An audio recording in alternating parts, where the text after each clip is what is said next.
Et justement, les défis pour le Premier ministre et son équipe sont nombreux. Ils sont attendus sur beaucoup de chantiers, notamment le problème énergétique, l'emploi, les questions du genre, le tout dans un contexte de refondation. Des défis auxquels les ministres concernés qui font leur entrée dans la nouvelle équipe sont conscients. Ils se sont confiés au micro de Tamsir Diabaté et son équipe.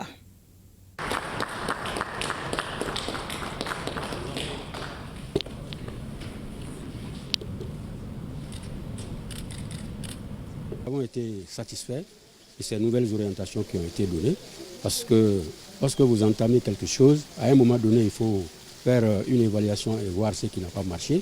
Je crois que c'est un peu dans ce sens que le président a donné ces nouvelles orientations, surtout avec la création d'un nouveau gouvernement. Donc il s'agit donc certainement de poursuivre ce qui a été fait, mais surtout de renforcer cela et voir ce qui peut être acquis, faire de nouveau. Le secret, ce sera le travail. Parce que si on m'a nommé, ce n'est rien d'autre que pour venir travailler, renforcer les actions dans le cadre de mon département. Vraiment. Mais le développement, là, tout est lié à l'énergie. Tout est lié à l'énergie et à l'eau. Malheureusement, nous avons un problème dans ce secteur. Alors moi, je ne me fais pas d'illusions. Il y a énormément de problèmes là-bas. Mais je dis que ce n'est pas un fait de Dieu. C'est le fait des hommes et des femmes.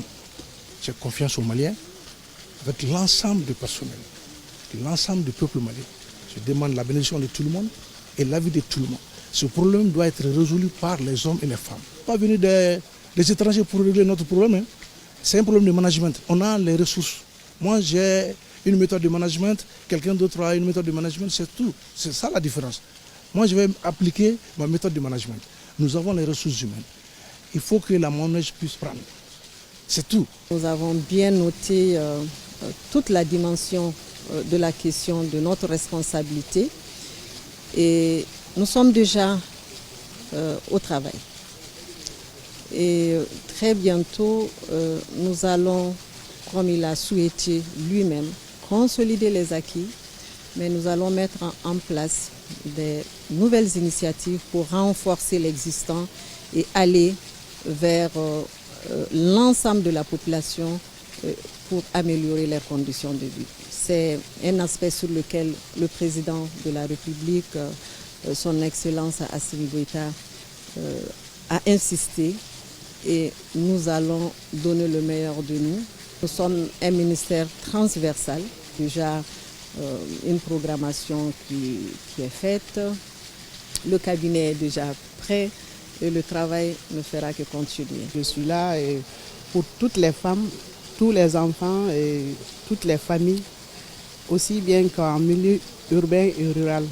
Donc je suis consciente de la portée des enjeux de la mission. Ensemble, on va y arriver.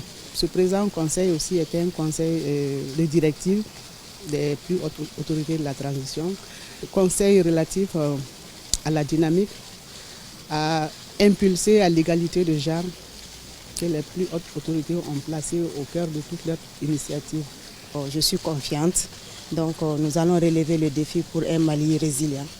Quand on parle de l'environnement, il faut prendre le contexte du Sahel. Aujourd'hui, le Sahel est confronté à beaucoup de défis environnementaux, notamment les changements climatiques, la sécheresse récurrente, les inondations. Donc nous allons vraiment utiliser les moyens nécessaires pour y faire face afin que les populations puissent quand même vraiment vivre en paix. Je mesure toute la charge et je pense que c'est une responsabilité.